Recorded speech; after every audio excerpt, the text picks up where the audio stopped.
आइन में मखसूस नशस्तों की हैसियत वाज़ेह है। आइन कहता है कि जिस पार्टी की नशस्तें हैं उसी को मिलेंगी। हामिद रज़ा की प्रोग्राम तजिया में गुफ्तगू कहा कि 2018 में कुछ आज़ाद उम्मीदवार जीते और बाप पार्टी में शामिल हुए। उस वक्त बाप पार्टी ECP में रजिस्टर्ड नहीं थी। बाप पार्टी ने ECP से दरख्वास्त की कि शेड्यूल और मखसूस नशस्तें दी जाएँ। ECP ने नया शेड्यूल भी जारी किया और मखसूस नशस्तें भी अलॉट की।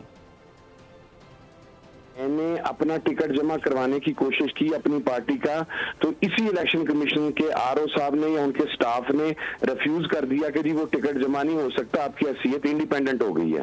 सो I am not faulty on that side कि देखें मखसूस नशिस्तों के अंदर आइन की हैसियत बिल्कुल वाज़ेह है। आइन कैटेगराइज करके ये बात कहता है कि जिस पार्टी की सीटें हैं नशिस्तें उसी को मिलेंगी।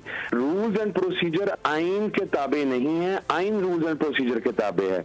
इसी बुनियाद के ऊपर लाहौर हाई कोर्ट के डिवीजन बेंच ने एक फैसला दिया था, जब एक पार्टी ने अपनी लिस्टें टाइमली जमा नहीं करवाई थी तो वो अदालत ने यह फैसला दिया कि रूल्स एंड प्रोसीजर की वायलेशन के ऊपर या लिस्ट डिले होने की बुनियाद के ऊपर किसी भी पार्टी को उसकी मखसूस सीटों के हक से महरूम नहीं किया जा सकता। सब्सक्राइब करें और बेल दबाएं ताकि कोई खबर रह न जाए।